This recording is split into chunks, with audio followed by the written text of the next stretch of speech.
Hello, Cinderellas! My name is Sanders, and I present to you the Mini Action Toy Series 3, Daimos. This transformable roll figure was manufactured by Action Toys to represent Daimos in the anime series Tosho Daimos, also known as the Fighting General Daimos. And it is the third part of the Robot Romance trilogy of Super Robot series created by Saburo Yatsude and directed by Tadao Nagahama. The length of its box is almost 8 inches, its height is about 7, and the thickness is exactly 2 inches. The front of the box shows the actual figure of Daimos figure you will get in a nice, simple, and elegant background of red and black shade. For the side of the box shows the number 02, name of Daimos, and a big picture of Daimos figure. At the back of the box, you will also see the actual figure of Daimos transfer mode, plus Daimos in different poses. Upon opening the box, you will get a clear plastic case storing Daimos and all of the Daimos parts forming parts, together with his 2 battle brake, Daimos shaft, and fire blizzard weapons and hand manipulators. And also an instruction manual that guides you how to transform Daimos into the transfer mode. I really like this kind of packaging. It is so organized and good for storing all of the accessories of the figure after unboxing it. This is great for small pieces, which is easy to get lost if you don't store them securely. Now let's take a look at the figure. Unlike Combattler V and Voltes 5, Daimos is not a Gatai/combining robot, but instead a transformer. The Daimos name is derived from Daimos, one of the 2 moons of Mars. Piloted by Kazuya, also known as Richard in English, Daimos transformed from transfer mode, a giant truck, to robot mode.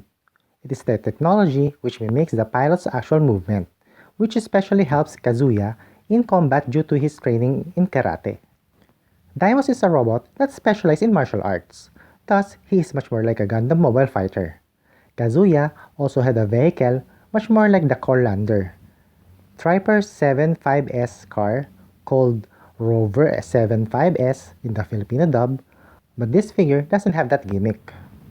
The proportion and details was good and the color actually is okay. Measuring about 6 inches tall, this Daimos is also perfect for those who collect 1:144 to 1:100 Gunpla and Bandai Minipla, as it is scale perfect on them. Please take note that due to the complex anime magic of transforming, this figure has a lot of parts forming parts, so expect a lot of pieces that can be detached in which you need to take good care of it, as this set doesn't give you any spare pieces to replace that part that you lost. Without further ado, let's transform Daimos into the transfer mode. Jet!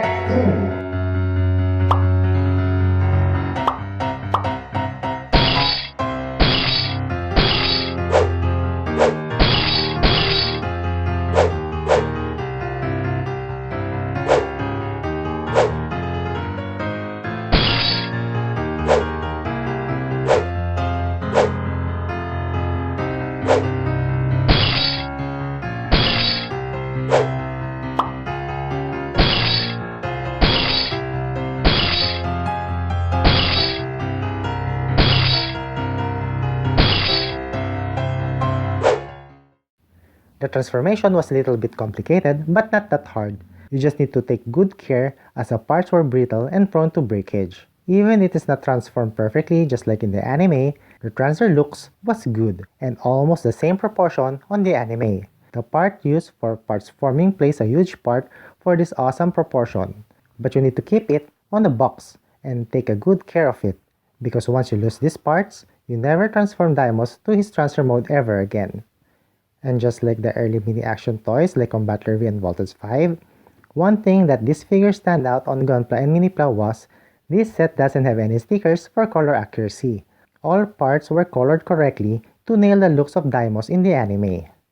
Look at the face of this thing! Now let's take a look of what kind of accessories this kit comes with.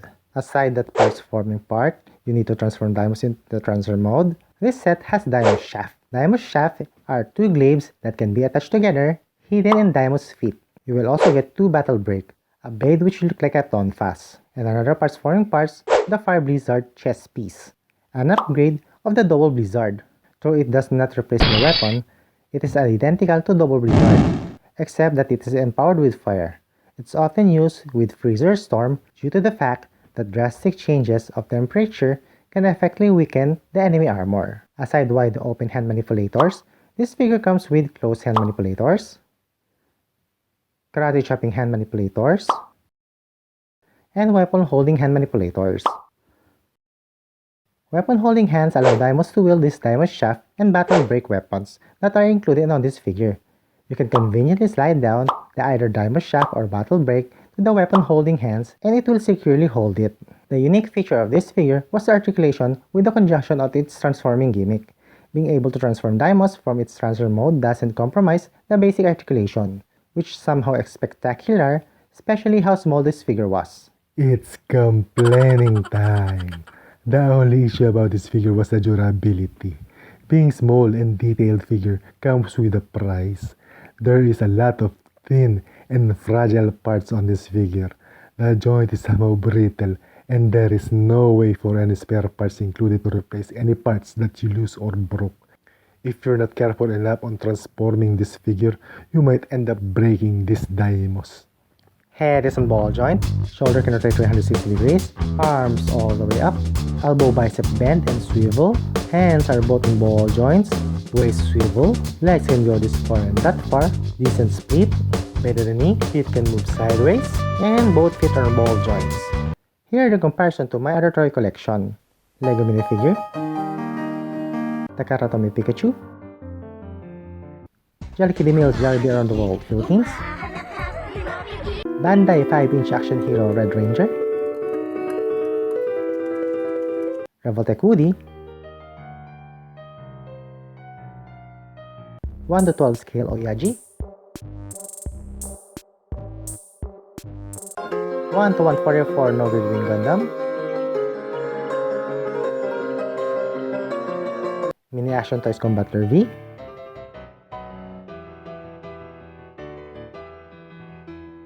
and to the another Mini Action Toys Voltus 5.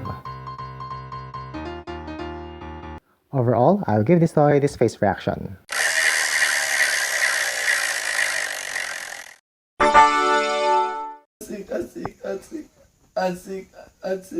Daimos cannot match the popularity of Voltus 5 in the Philippines.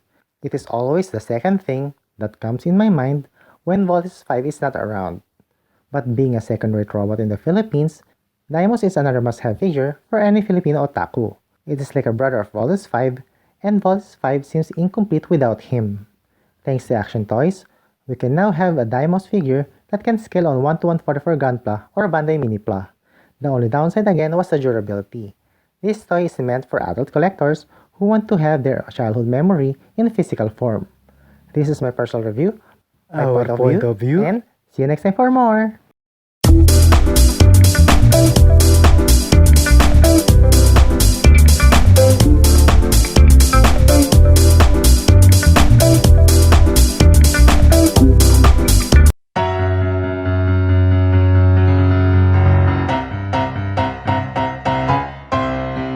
Gagawin para ako sulit kong pagkakalong lako habang tuloy na ako.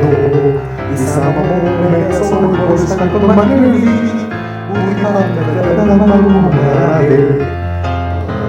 Pati ang loob eksepelasyon. Puro sinabing espada at panira. Ano po ang tuloy matasunto?